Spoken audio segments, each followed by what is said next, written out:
So it's all been a bit gloom and doom to this point, hasn't it? So let's talk about having some solutions. So I've got a pretty simple 1, 2, 3 of stress management, but I'm going to go into a bit more detail on it. So I've got half an hour for this. So first is change perception. Now let me just tell you a little story about my introduction to pretty extreme stress.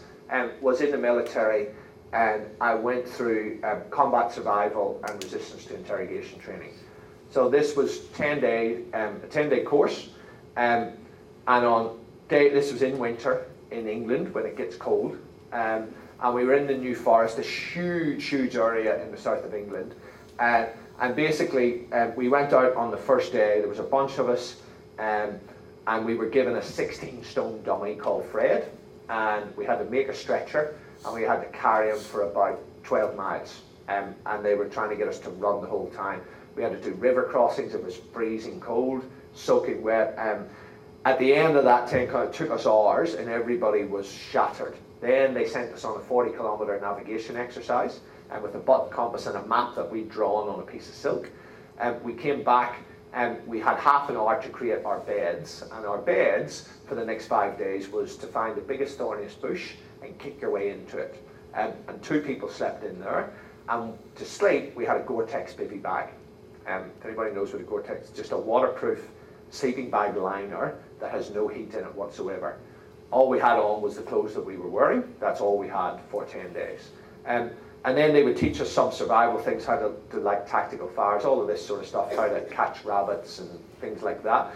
But every day we did a similar thing. And at night we did, a 30-kilometre navigation exercise in the pitch black.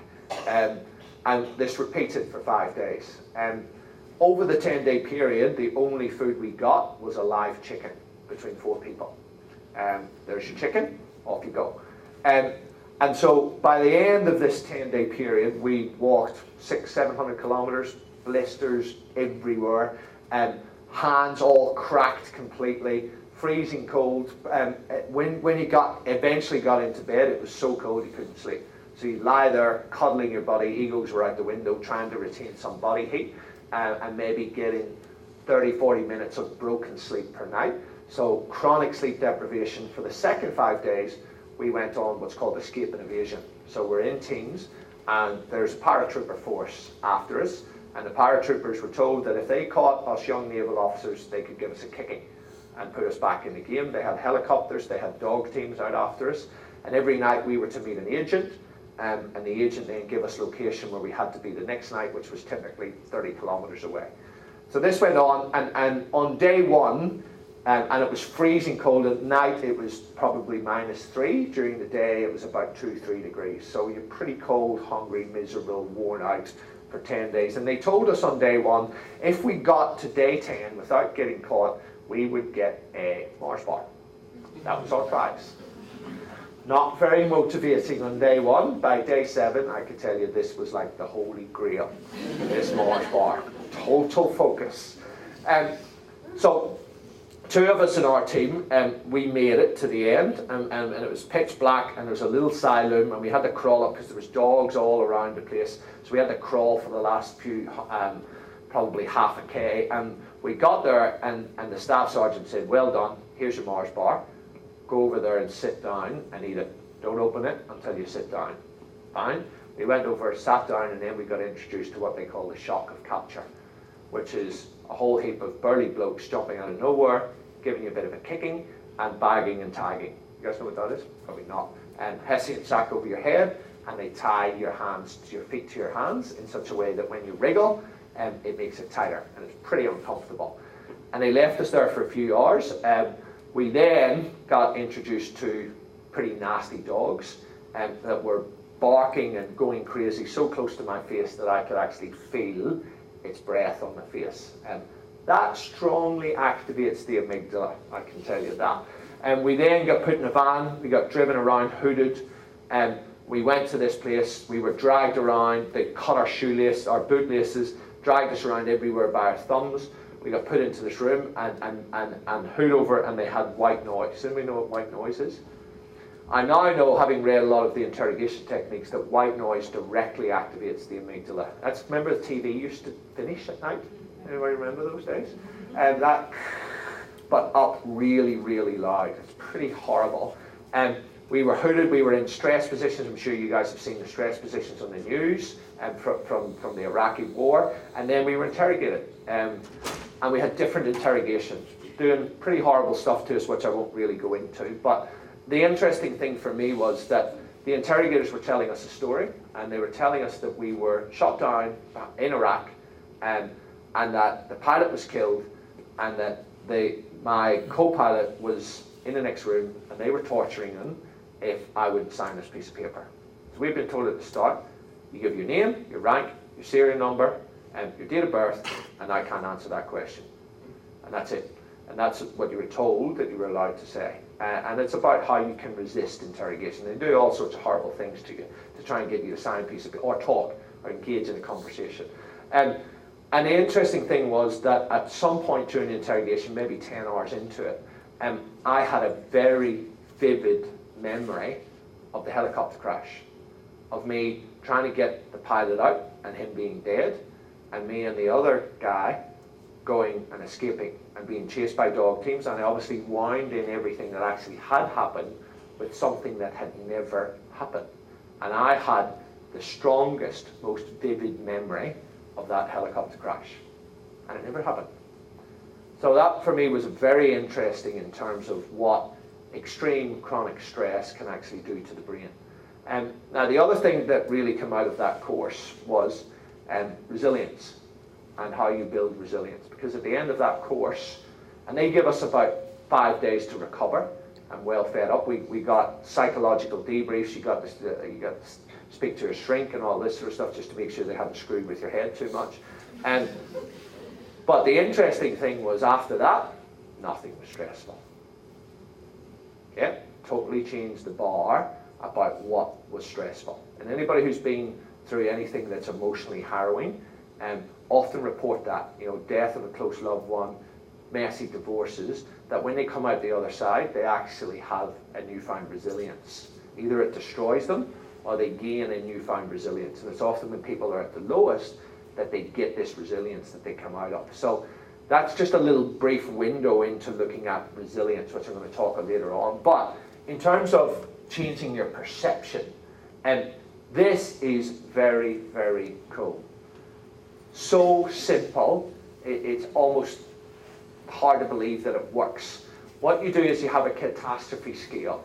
The reason why this works is when you are stressed, when your amygdala is in control, it's a bloody drama queen. It thinks everything is 11 out of 10 on the stress scale, yeah? And it sends you off into a tiz. Now, the key is to bring the frontal lobes online, as I said earlier. Now, the way you do this is you find out what would a 10 be for you.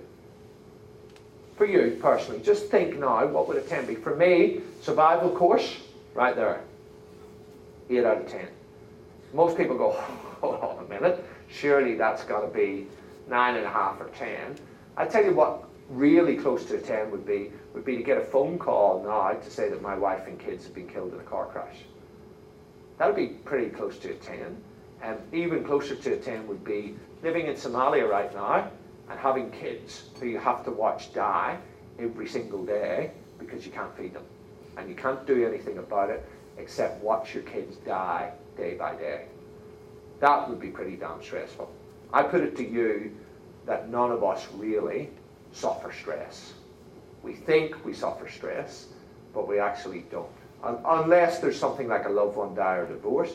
But the stuff that we think is stressful, I think when you use this, you find routinely it's the 2s, 3s, and 4s that we get stressed out about. Now, the key of this is you look at it and you say, I'm pretty stressed, and you look at this and you go, well, a 10 would be this, so it can't be a 10. Just by doing that, that's a frontal lobe function. That's a simulator. What they've shown in MRI scanners is when you do this, it kicks the frontal lobes back in and it reduces how brightly the amygdala burns. I love it because it works and it's so simple that everybody can do it. Yeah? So changing perception is key because, like I said earlier on about these thoughts, stress is all about perception. Do I perceive this as stressful?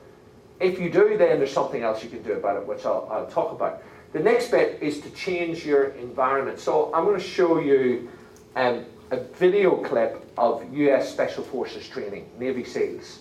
And I'll jump through a couple of little bits of it, and then we'll have a little bit of a chat about it.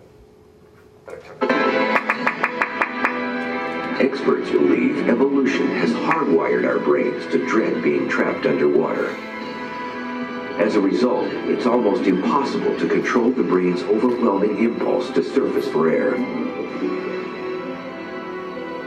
And it's why recruits struggle so much to pass the underwater pool competency test.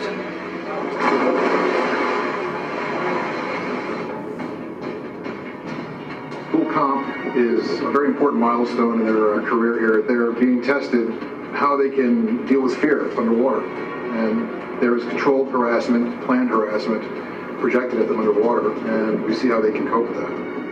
Students must spend up to 20 minutes underwater, enduring repeated attacks on their breathing equipment by an instructor. Half of the time, they are without air.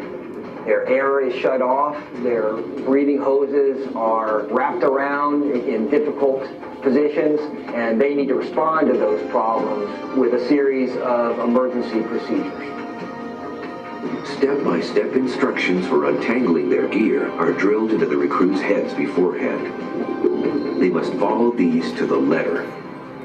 But putting theory into practice isn't easy. Go down the bottom and the instructors, they come down, they'll start attacking you, taking your mask off, just creating all this stress, and the more the stress builds up, they want to see how you'll handle it. As the trainee begins running out of air, his brain's amygdala pushes the panic button that urges him to surface. His frontal lobes must win this battle in the brain if he's to stay in control. Physically, it's very challenging. You have to hold your breath for longer than you normally would, but the instructors just take you kind of to that breaking point to see how you respond. No sooner has the candidate untied one set of knots than his instructor is back attacking him again and again. The more the stress builds up, they want to see how you'll handle it. Will you want to go to the surface and get air, which you want to do, or will you take the little air you have and all the problems and solve them and do what's necessary in order to pass the test? More SEALs fail pool comp at this stage in their training than anything else. The Navy wanted to know what was going on inside. Senses become keener, memory sharper, and the body becomes less sensitive to pain. But even in this heightened state of alertness, pool comp is still too challenging. So guys, what they were talking about there is just with adrenaline and cortisol, with that stress, what it does is it brings your senses keener, it mobilizes you to combat danger. But just watch this, about another 30 seconds. For many trainees. Your mind is going everywhere, and you're seeing your friends come up from the water, they've passed or they've failed, and you're kind of sizing yourself up saying, well, if he failed, can I pass? And vice versa. So your mind goes everywhere, and it's key just to stay focused on what you have to do. Eventually, the student completes the series of tasks and can touch the bottom and then surface to learn from the instructor whether he's passed the test.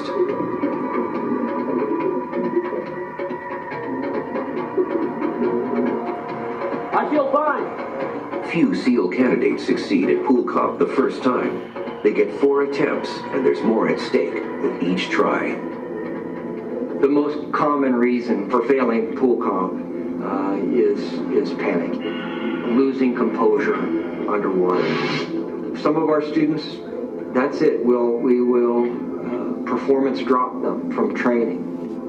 The Navy wanted to help borderline candidates who had the potential to pass these crucial phases in training. So guys, what they found was that only 25% of people pass pool comp.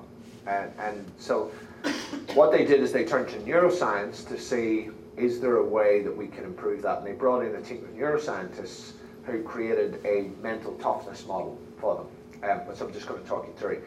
Now, in this highly stressful situation, they improved pass rates by 25%, just by following this little 4-step model, which I'm now going to talk you through.